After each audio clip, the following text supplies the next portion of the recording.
Hello, welcome back to our channel. Today I am trying to make the most of this long weekend. My glasses are fogging up. It is only like 59 degrees, but it is super humid outside. Chris is trying to get the pool filter set up, and I am working on the side of the garage. If you don't know, this garage when we first moved in this house was where my first ever garden was until we built raised beds out back. So I kind of like this spot. It did okay. It wasn't fenced in or anything. We did have some pests, but it's kind of been just overgrown for the last couple of years. And I got ground cover and we planted a bunch of flowers and some herbs over here. So I'm gonna show you what it looks like so you can see how far it's come. I just got done spreading mulch. So we did 3 rows.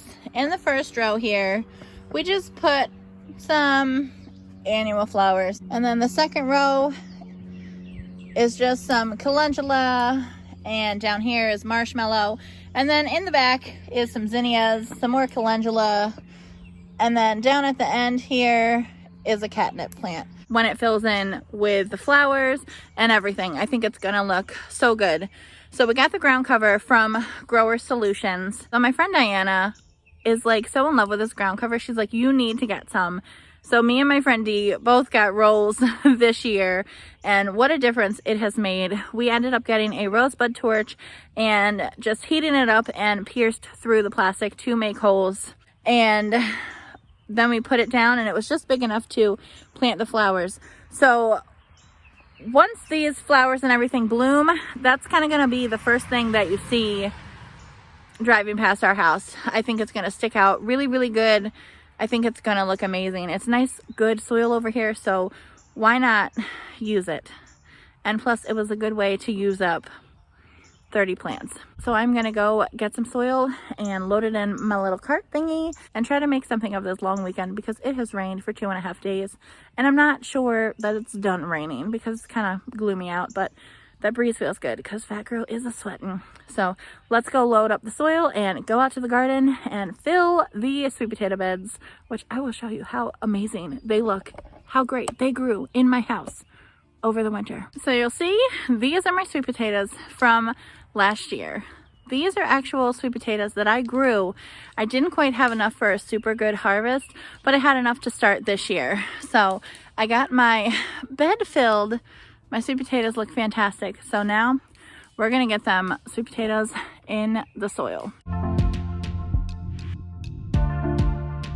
So those are all my slips that I have. Those 6 potatoes are potatoes that I grew last year from the slips that Dee sent me. So I am super proud of these potatoes. And I mean, look at this one. Look at this slip. Look at these roots. Oh my gosh. There's one potato. Let me find it. These roots. Look at that slip.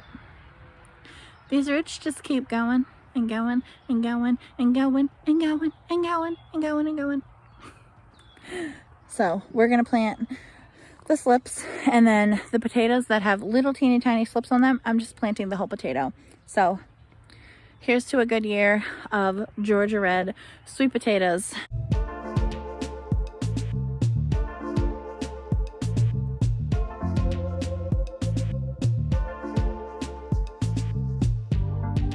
So the potatoes are planted. And one thing I didn't think about, and either did Chris, when we set this bed up, there's no room to walk around the back.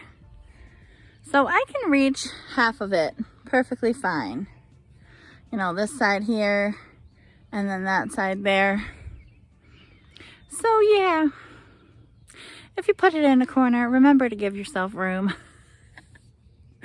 Chris said, oh, you only have to worry about in the spring and fall. I'm like, all right, I guess. But it's filled now, so lesson learned for next time.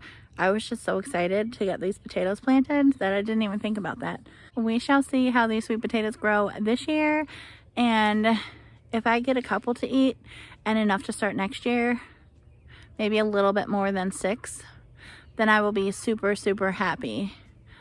So thanks for checking out this video. We will see you on the next one.